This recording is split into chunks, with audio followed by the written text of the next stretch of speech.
Hello and welcome to NewFilmmakers Los Angeles in partnership with Movie Maker magazine. My name is Danny DeLillo. We're here at the South Park Center. I'm delighted to have Erica with me with her fantastic film Americanized. Let's take a look at the clip.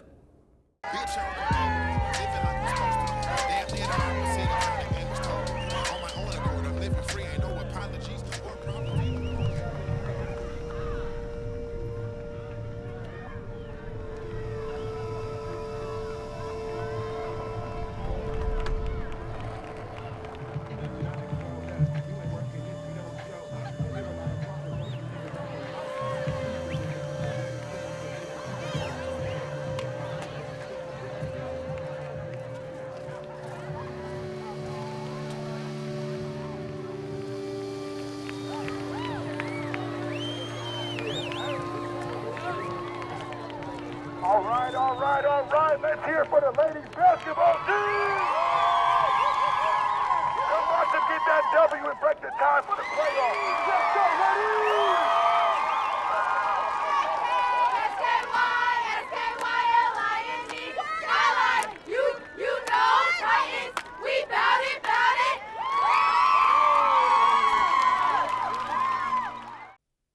Erica, I'm so happy to have you here. Thank you so much for bringing your film to us. I've got so many questions about Americanized, but for those that haven't seen it, tell us a little about your film. Yeah, I mean, I wrote it based on myself growing up in Oakland, California as a fifth-generation Chinese American.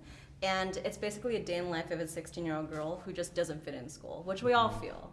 So I felt like when I was in high school, being fifth generation, I didn't really get along or feel like I fit in with the Asian kids at my school.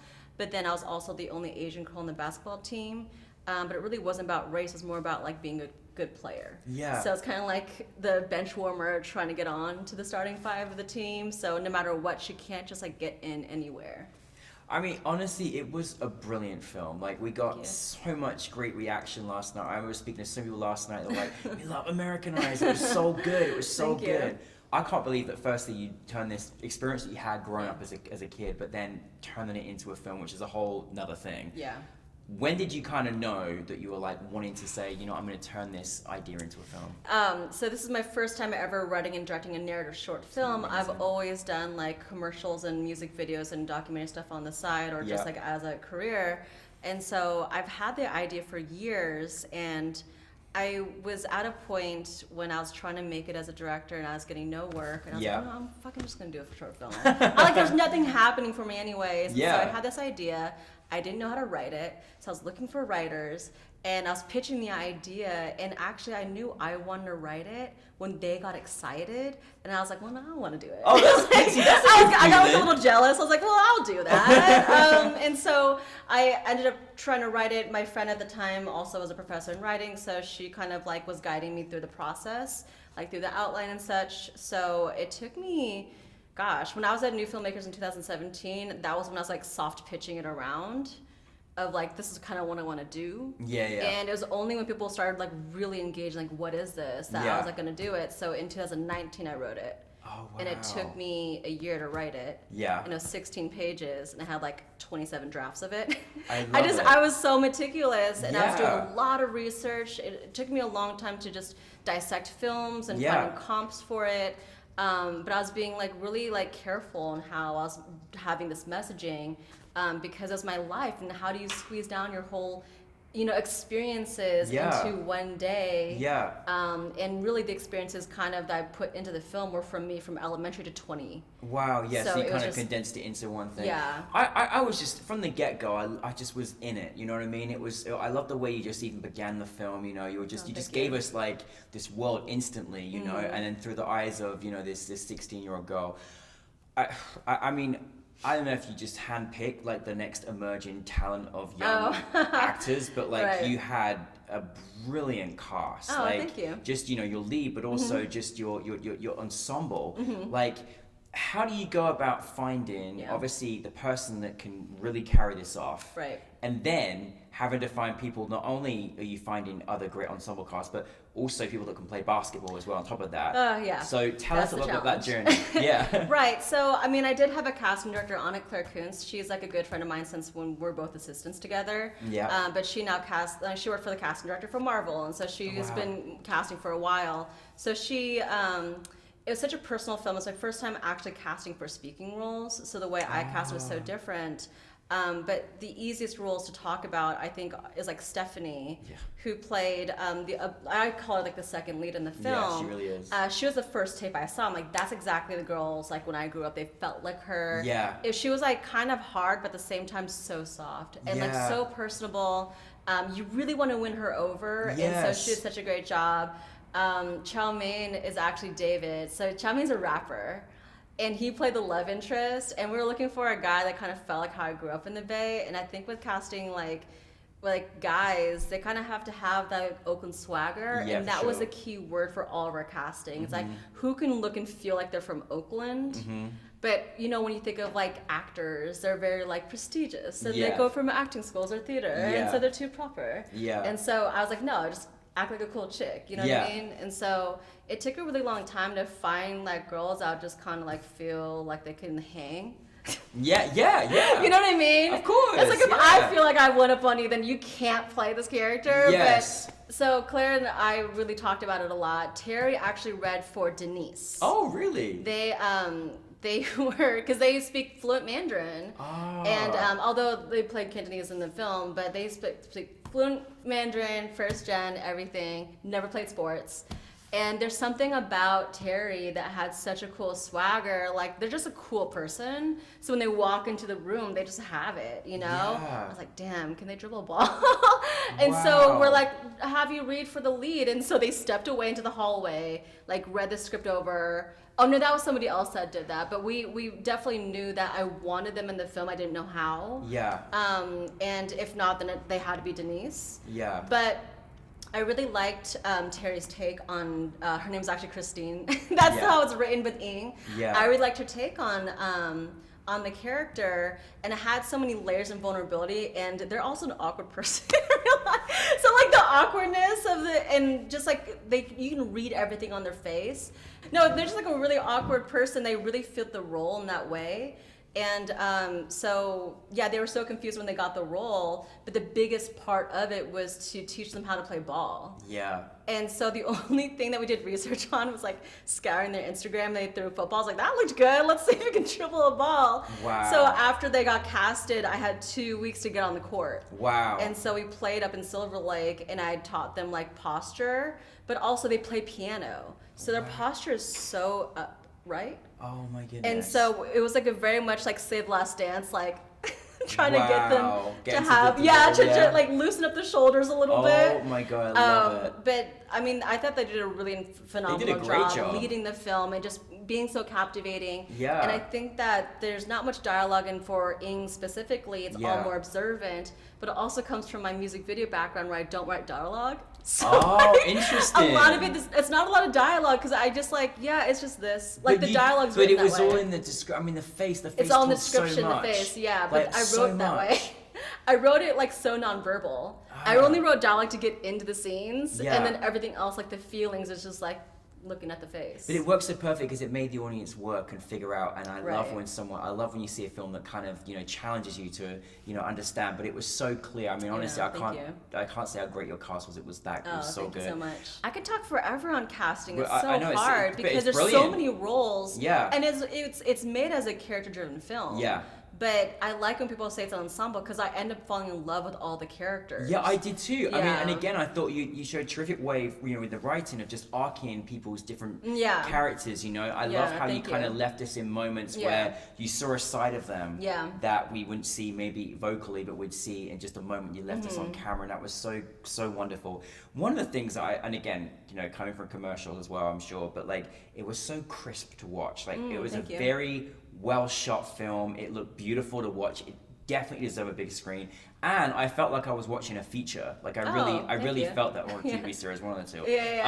So it was really entertaining. But I just want to say, I think you found such a great, like, I want to see those girls, in many more projects, because they really did a great job.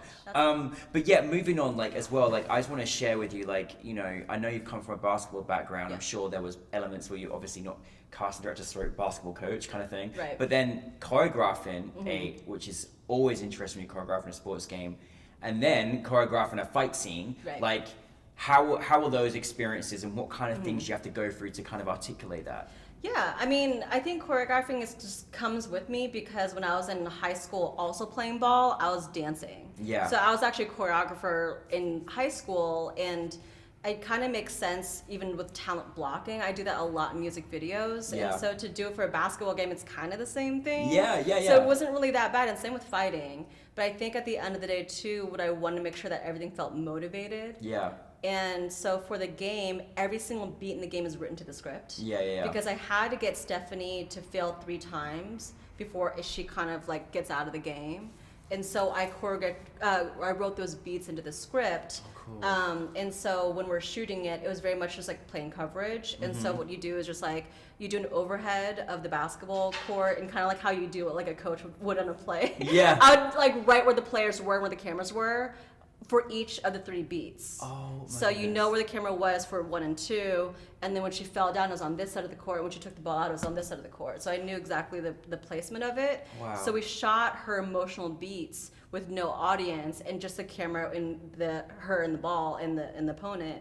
And so when we started filling the room with people, we kind of stepped back and did all the other shots of her falling or her missing, just to get other people reacting to it. Yeah. But it was important that, when she lost the ball and it went out, like you saw that regret in her face. That was all just us on the court together. This is so clever. It's so interesting too. Oh, thank you. And how was the fight scene? Because I'm sure that for you, believe it or not, most people would feel the basketball scene was more complicated, but you said obviously because you got a bit of background, so you knew. But how was the fight scene? Because that was really epic as well. Yeah, the fight scene was harder because it was shot on the same day as the basketball game. We had a lot. How many days of shoot did you have? It was a 4-day shoot. Wow. What? Yeah. It was a 4-day shoot. We packed a lot in, but also like being pretty like concise with the shot list.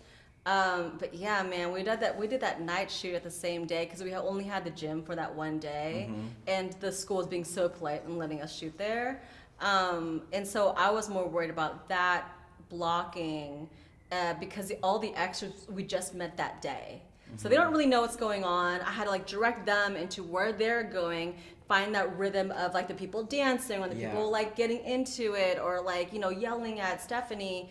And so the goal was to have her feel so embarrassed by the game that any kind of like whiff of like shitting on her is just like, I'm gonna fuck you up. And so I think that just building that arc, because I wanted the fight to feel really justified, that to me was more important to me, because I wanted to make sure that Ing was actually in the wrong and that she felt a little cornered and a little sad. And so emotionally that had the most weight of the film. So that to me was the hardest. But we did actually do a rehearsal with the girls, the locker room girls. We did the dialogue and the fight on that same day. And I played into the scene with them because I was figuring out the rhythm too, like audibly. So I was like playing one of the girls, like when they left the gym, like kind of joking, like talking shit. Right. And so I was actually talking shit to Stephanie to see if she can turn around. So we're just kind of working out the timing of it. And then when we actually got into the push of it all, there's a row of cars. I knew the blocking of the parking lot because I went to school there. So I was like, the cars are on this side and you're on this side. You have to turn the action this way, so you have to run around this way. So how do you get you to kind of push her against this way? So we were like pushing around and like in a living room trying to figure it out. And it's like, you just grab her and then throw her against the car, so get that bang of the metal to make it feel more intense. And then this is great. I mean, this is like film school really right physical. Here. I love it. Yeah, it's really physical, but like you had to feel like, how do I get these two characters are going this way to go this way? Push them against the car door. Just to get that sound of the metal kind of clanking. And so we kind of end up with this like pushing back and forth. And then when Stephanie, the character for Amber, when Amber pushed Terry against the car, I was like trying to block where the other characters would kind of crowd in and force these people to fight. And the real story is that it's a real story that happened to me, but not on the team. So the actual story is like when I was in high school, I was like cool with this girl in my dance class, and but we're only cool in class. We're not cool like out of class. Yeah, I know. You know what I mean? Yeah. And that's what I want to show like about high school. Like high school is so petty. It's like, yeah, I'm cool with you here, but once we leave that door, I don't know over. you. Yeah. Right. And so she was in the bathroom with some girl, and she was like upset. And I was, our thing is like to talk shit. And so I was just like, oh, what are you doing in class? And then I was just like trying to be like joking. Yeah. And this girl's like, oh, you're talking shit about my cousin? And I was like, yeah. I don't know. And then, and so she tried to get her to beat me up. And I remember her looking at her, and we looked at each other like, but the pressure of this girl and the ego between us, we kind of felt like we had to fight each other. And so that was the feeling I was trying to get across with these two girls. Like, we don't really want to do this, but you got people over here, you got people over there, and it's just like, I guess we're going to do this. But I think like if I were to do it again, I would show a little bit more about the hesitation to make it feel a little bit more layered, which is why you see that one moment of Stephanie kind of like sulking at the end of it. That was the hesitation that I needed. That was great. That was great. Like that was just so many. I know this. I can't read your first narrative piece because there was so many subtle moments that you just left us in there. Sometimes they cut too quickly, and I hate that. I like to be left in those moments where you just show that gentle reaction of like, this is how I'm really feeling, away from the situation. The actual scene that was actually Amber getting ready for a take. Really? That was never written into the script. I was worried that it wasn't playing, and I loved her like getting ready to fight this girl. But when you look at it back, it looks like she's going through the levels of sorrow in her head of I feel sad in order to push this girl. And so by putting it at the end of the scene, it actually worked really well. But the difficult part is that Terry's such a nice person, she didn't want to hit her.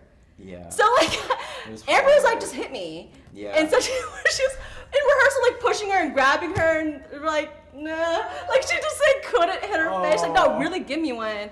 But in the film, she just goes like this. Like, she just kind of goes like this a little bit. But I really wanted to smack her in the face because I'll give Amber then the reason to really knock her out. So stuff like that was really hard because especially like, we're all getting to know each other. We all want to be polite. Like, no, like hit her. Well, Amber gave permission, so. Erica, I'm just hope you're gonna make a lot more film because honestly, I just think all of the.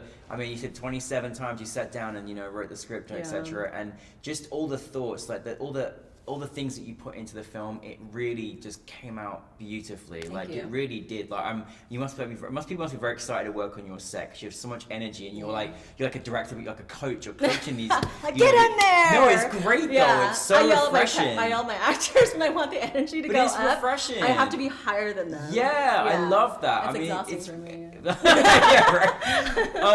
What's next, Eric? What's next? We're ending our festival round for Americanized. We were Oscar qualified last year after winning CineQuest. We didn't get shortlisted. Next time. And so this is our second year in our festival circuit, and we're playing at San Diego Short Fest next. But my new film, Off Fairfax, is another short film about 3 guys who try to solve the murder of a famous American rapper. And that's premiering at Tribeca in June. Big which stuff. I'm super excited because we didn't get in Tribeca. So I'm really excited to go to Tribeca for the first time. That's amazing. And also I'm a part of a fellowship called the Disney Launchpad Shorts Incubator Program. Incredible. And so there's 6 filmmakers that are going to be shooting short films for Disney Plus. And so it's a coming of age ghost story about a girl whose family gets taken away from her. My goodness. Yeah, I'm so excited for you, Erica. Thank you so honestly, much. you just really hit the mark here of Americanized. There's so much in there. I could talk to you about this film for days because there's so much content in there. But thanks for making it. Thank you for bringing it to New Filmmakers, and we're so excited for your future. And best wishes at Tribeca. And thank you. Bring more movies to us, please. I will. Yeah. Anytime I have something. Yeah. Thank you for having me back. Thank you, Erica. Thank you.